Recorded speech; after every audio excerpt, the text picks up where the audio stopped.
Hi, you're watching GoonerTube, and I'm Joe, and I'm here with Aitch today. This is Friday, the 16th of October, and we're going to be talking about the match against Manchester City after the international break. And there's a reason we've got Aitch talking to us today. If you don't know, or if you don't already know before, I wonder what that could be, eh? Aitch is our resident Ghanaian, and there's a reason why we've got Aitch with us today, and that is because one, Thomas Partey, is he going to play? Is he going to start tomorrow? No doubt he'll play at some point, but is he going to start? We're also going to be talking about just a couple of other fixtures that are on at the weekend, how they're going to affect us, and what the Arsenal setup is going to be like for the game against Manchester City. We're really interested to find out what Arteta is going to do now that Partey is in the fold. So, good afternoon, H. How are you?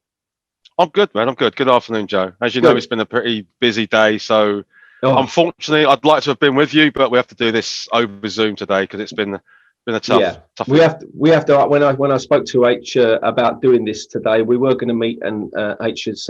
You've actually got a day off today, haven't you? But you're making the most of the day off. You've been somewhere this morning that you've had to walk home because of the traffic in the afternoon, and now you're going to be doing this Zoom, and you're going to be shooting off out again to see another pal in the evening. Is that correct? It's a tough life for me, yeah, but that's what's going on, yeah. But always time for GoonerTube, as you know, always time. Thank you very much, H. Yeah, that's really kind of you to. It's nice to know that we've got dedicated people here who are willing to give their time up for GoonerTube. Especially seeing as we are quite a young channel at the moment, but we're building up nicely and we're getting a lot of people, especially in Ghana. H, you'd be pleased to know we've got a lot of Ghanaian people now following the channel, as well as a lot of West Africa anyway, and some of East Africa as well, and some South Africa. But we're pretty much all over. But Ghanaians seem to be enjoying our output at the moment, which is really nice. We're getting some nice messages on our Facebook page, for example. So we won't waste any time because I know you've got to go soon. Thomas Partey, I mean, first and foremost, you must be really, really happy he's at the club. Do you know what? I was watching a little bit of footage of him last night. I don't know if you've seen it. You know where he goes into the he's at London Colney and they're doing his photographs. Seen all that. Yeah. And then you see the one where he's got like messages on the TV in front of him and he's there and he's like singing along with the songs. You see that one? And he's like, and he's laughing. It was making me smile just watching him laugh and smile because he just seems so happy. And like he said in an interview, you know, he used to watch Arsenal with his friends as a child. And I mean, I suppose to get to play for the club that you was a fan of as a child is something. But obviously coming from a place like Ghana and then ended up in Spain and then finally in the place you want to be and the place that you would. I mean, you know what it's like, H, for West Africans in London. It's like they're like an integral part of London anyway, and they have been for years and years and years. So for him to be here is going to obviously be really, really exciting, isn't it? Well, there's a big Ghanaian population in London as it is, so like he'll settle in. But what in those interviews, what really resonates for me is like the fact he talks about watching Arsenal. He talks about the Invincibles. You can never underestimate like the effect that has. So many players watch Thierry Henry, watch Patrick Vieira, and they fall in love with the club. And hopefully he will do that. And you know that I'm over the moon that he's joined. Of course. I've been spouting lyrical about Partey for a long time.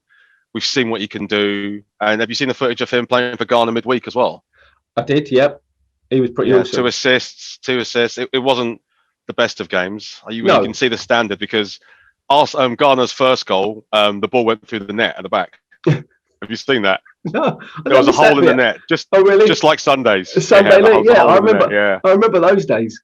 That was only if you set it up. You didn't do it right because you were too busy trying. You wanted to go and stretch, so we'd be putting the spikes in and trying to make sure that the ball didn't go through the side of the net. I think it did probably a few times, but anyway, let's get back to Thomas Partey. So I understand what you mean. Although he was pretty awesome, he stood out in that game. With the tackles and the assists and the running and everything like that. So two amazing assists, Joe. If you haven't seen them, guys, get along and seen them. There, you'll get them online. They're just the second one was just so sweet. It was sublime, wasn't it? Yeah, absolutely. Yeah. I mean, he stood out. But I mean, how do you think? First and foremost, do you think Arteta will start him? Because we were having this conversation earlier, weren't we? And I think he's going to start him. But you're a little bit unsure. Tell us what you think about that. So I've really been toying this over in my mind because, like, it's a bit of a baptism of fire. Man City away first game. It is away, isn't it? Yes. Yeah, Man City away first game, and Man City haven't had the best start of the season, so they're hurting. They need to get points on the board, so it's going to be tough. And I know they say he's ready to go, but your first game in English football, when we've got a system that's been working quite well anyway, so I don't know if he bloods him straight away. I'm in two minds of whether he does that. But also, when you play Partey, I kind of think that gives him the option to change the structure. Can we go back to a flat back four and have three in midfield with Partey in there, because he's that stronger, more mobile centre midfielder? And because I kind of think that's what Arteta wants to play. But then we've had joy playing with the back three and the wing backs against those bigger sides as well. So I don't know how it's going to fit in. I personally think back three, start with Partey. I would start with Partey and Ceballos in centre midfield. That's how I'd start with it. Okay. Have Maitland-Niles on the left. The back three would include Tierney, Gabriel, Louise. Right wing back, I'd have Bellerin, obviously. Yeah. And then probably William, Aubameyang, and Lacazette. I think that's what I'd go with. Okay.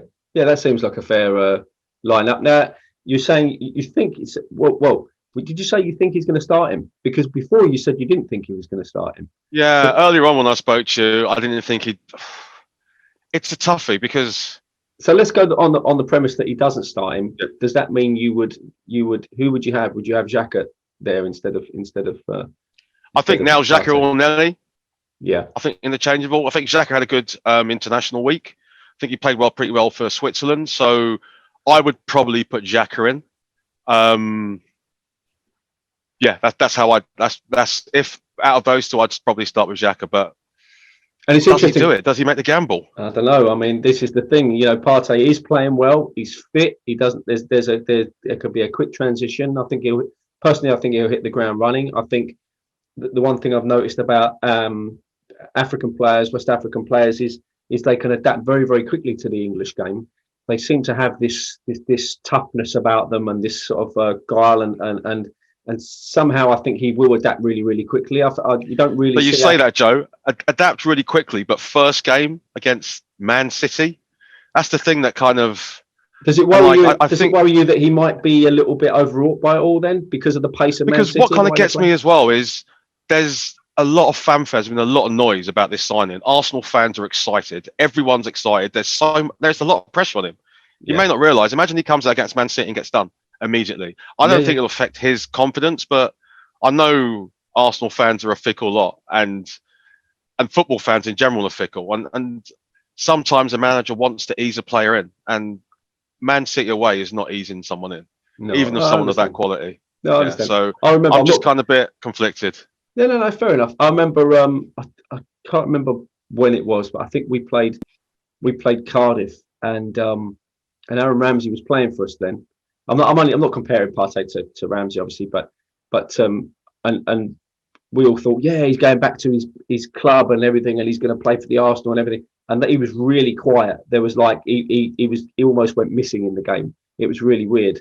I remember turning to, I think it was my dad or whoever, and saying, you know, it's really weird. You'd expect someone like him to step up because he's now at a bigger club. But in a similar way, maybe you're thinking that so much is now on his shoulders. Everybody's expecting him just to come in and go bang straight away, start just being the Thomas Partey that we all know. Maybe he wants to be like that, but like you say, there might be a situation where he. But I think I'm feeling protective of him myself because I've got so much passion, so much joy, so much expectation for him as well, and I know he will hit the ground running.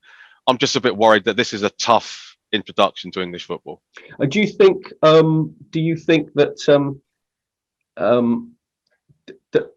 like when a player from like a Japanese player or a Korean player or whatever goes to a football team, suddenly the whole country kind of supports that football team? Do you think that will have the effect in Ghana, or do you think it will only actually be because there are obviously Liverpool and Man United supporting clubs in Ghana, and there's probably others as well, maybe Chelsea. Joe, let me tell you, I see exactly what you're saying. Ghanaians are very, very patriotic. We will have loads of Ghanaian fans now. Arsenal's a big club in Ghana anyway. The London Ghanaians are all supporting him. I've seen stuff everywhere. In Ghana, it's going to be a big thing. It's going to be a big thing for Ghanaians. Yeah, I mean, even when Kanu came over, yes, like the Nigerian population loved it, and Ghanaians loved it as well. It's like good to have a good African player in your team. Yeah, no, exactly. I think when he did come over, I think suddenly, apart from my good mate, who like you was born in West Africa, is Nigerian, was born in West Africa and grew up in London. But he's unfortunately he's a Liverpool supporter, bless him. Well, I'm saying unfortunately he's well happy at the moment. But we've all got our problems, haven't we? that's his problem. One is Nigerian, and secondly supports Liverpool. Yeah, I didn't say that. No, we don't mean that at all. We want everybody to support us here at GoonerTube, as you know. It's just a joke. So please, if you're Nigerian, don't take offence to that. It was just a joke. So we think that obviously we were slightly, like I say, we were slightly conflicting, but you've sort of come round to the way of thinking that he might just start him. But if he doesn't, when do you think he might bring him on? I mean, and why? When do you think and why? Okay, so I haven't worked out how Arteta does his substitutions. We all know with Arsene Wenger, it was like the 60, 70-minute mark. That's when he did his subs. It was standard. Yeah. And you've got to think, if he doesn't start him, we have to see how the game goes, because how are we going to be playing against? If we're ahead and we're cruising, then you can bring him in, ease him in. If we're chasing the game, does he bring him in to try and change stuff? I really... Or does he start him to do what Simeone used to do, and that is protect the back line, create that sort of that first line of defence in front of the back line that he used to do for Atletico, and then break the play. You say that, Joe. I get that, but then to start him to play that, he hasn't played with any of our players. He hasn't played with our team. No, that's true. And there's a big part of it. And like his English is good, but it's not the best. And the rest of our side, they don't all speak English. It's better than a few English players. Well, yeah, it's not hard though, is it? Some of them. But another thing is, you say he's coming in to protect that defence when he hasn't played with the team. It's a big ask, This is what I'm just very cautious. Like, he's an amazing player. He hasn't played with us. I don't know how much training he's done with the team. Can you bring him in to do a job against one of the best teams in the country? Well, I think I agree on that one. I mean, it's not as if it's one of the lower teams and he could maybe take a chance. No disrespect to the lower teams, but like you say, one of the best teams in the country, probably one of the top 20 teams in the world. I know exactly what you're saying. Maybe it's going to take him a few games to just get used to, and a little bit of training with his teammates and everything. Now there are a few other really big games on tomorrow. And before you get to those games, go on. I just want to say, I know I'm saying Man City are one of the best teams in the country, but I want to be careful. Last time I bigged up a team, they got smashed. So I was talking about how Liverpool were the best team in Europe, and then an hour later they got spanked 7-2 by Villa. So who knows? We're going to win 8-0. I'll take that then. Hey, I know exactly what you're saying, because that was on a preview with me, you and when was it? Was it me, you and Dor something, or was it? No, it was Andy and there was a few of us doing a preview for that game. Yeah. Don't forget, Kaya actually said that he thought Man City were going to walk away with the league this year. So I mean, they might still do that, and that was maybe a hiccup, but they've been a little bit up and down, haven't they? They've not quite been firing right, and let's hope they're still the same one I think with no fans this pre-season, the way things are, it's all over the shop. I mean, these first few games, there's going to be a lot of surprises, a lot of weird results, but hopefully ours are on track. Exactly. Well, we're sitting fourth in the table at the moment, as you know, and Man City at the moment are 14th. So they've got a little bit of catching up to do to get up anywhere near the sort of top 4, top 5. I mean, they're only a couple of wins away, really, because it's early days, isn't it? But are you happy with where we are? 3 wins and 1 loss at the moment? Of course I am. I mean, you couldn't really ask for much more, because the losses against Liverpool, who at the time I was saying one of the best teams around. The way Liverpool played against us as well, they were on fire. They wanted to beat us. Yeah. And there was no shame we're in that game. So I'm very happy with where we are. It's a shame we've done everything else. Yeah, and we kind of didn't turn up, did we? Unlike the cup game, we sort of didn't turn up. It was a shame, really. You know how I feel about that, Joe. I know. Fair enough. First half, we've got to give them respect from what they can do. And people talk about the cup game, but once again, the cup game was the EFL Cup. Exactly what it was. Yeah. Second string. Come on, we've got to be serious here. But then I said that, and then Aston Villa knocked 7 past them. So Well, maybe I'll just shut up. what can I say? Yeah, exactly. So there are a few that we got the Merseyside derby, Everton at home in that one. That's at 12:30. Now, look, Everton are no mugs at the moment. It's one of the commentators said, looked at the top of the table after Villa beat Liverpool and said it looks like the top of the table from about 83, 84. Yeah, I saw that. Yeah, when both Everton and Aston Villa were riding high, at the time. And of course, we've got Leicester, who are also in the similar position to us, where they've won 3 and lost 1. So they're up there in third. But yeah, you've got the Everton Liverpool derby at 12:30. How do you see that one going very quickly? See what Liverpool turns up, because Everton have come out of the blocks. Like Ancelotti has got the players he wants. Exactly. And I know it's very early days and lots of stuff's going on, but this is the derby. That's a big derby up there, as we know. There's a lot of passion involved in that. Always unpredictable. After Liverpool got spanked like that, Klopp is going to be in there. He's going to be at them. I think a big miss for Liverpool was Sane. If Sane's fit and back, that will change a lot of things, and obviously the goalkeeper as well. Exactly. But the way Sane leads that press, his athleticism, it's hard to deal with that. And I don't know if Everton's back line could deal with that. But going forward, Everton have got a lot. James Rodriguez for me was always a player that if he was going to get snapped up by someone, I think Ancelotti's done a brilliant move there, getting Rodriguez. He shows he's a world class player. You can see how he handles the ball, how he sprays the ball. The through passes, even scoring goals as well. He seems to have the whole thing. There was doubts over his ability for quite a while, wasn't there? Especially after that World Cup he had, which was like a real big world-beating World Cup, and then he went about and did what he did. But he's come to the Premier League, and he's just like, he has hit the ground running, quite literally, hasn't he? And don't forget, they got one of our old boys there, Mr. Alex Iwobi, doing his stuff. Yeah. Always liked Iwobi, but I always hope he does well when I see him. Obviously not against us, but. As long as he doesn't do anything against us, So we've got. So what do you reckon in what do you reckon in that game? Do you know what? I fancy Everton to nick a 2-1. I really do. But again, that depends on, like you're saying, the Sane situation, and also the keeper situation. It goes to show you how one player can make a whole difference to the balance of a team, doesn't it? So the balance, the confidence, everything. We'll have to see what happens there. So I'm going to stick my neck out and say Everton fans are going to love me today. I think Everton are going to win that, nick that 2-1, or it's going to be a draw. I think maybe a 1-1, 2-2. But I'm either draw or Liverpool. So Liverpool fans, you can love me this time. Okay, so we got Chelsea playing Southampton at 3:00. See again, Southampton. They're not. I mean, they've won 2 and lost 2. This year. Danny Ings, mate. Danny Ings is the one you got to watch. Of course. I mean, and they're only. I mean, Chelsea are only a few. What are they? They're only a couple of points above, maybe a point above Southampton at the moment. So then they're not. They're having a bit of a misfiring start at the moment. So I could see that one going one way or the other. I mean, you've always got to fancy Chelsea at home. But Chelsea have got a lot of new players as well that need to integrate and get. Once they get going, they're going to be doing well. Yeah. But I think Danny Ings can definitely cause their defence some problems. Yeah. You want to call that? You want to call that one? Should we call that one? What do you think? Chelsea win. Chelsea win. Yeah.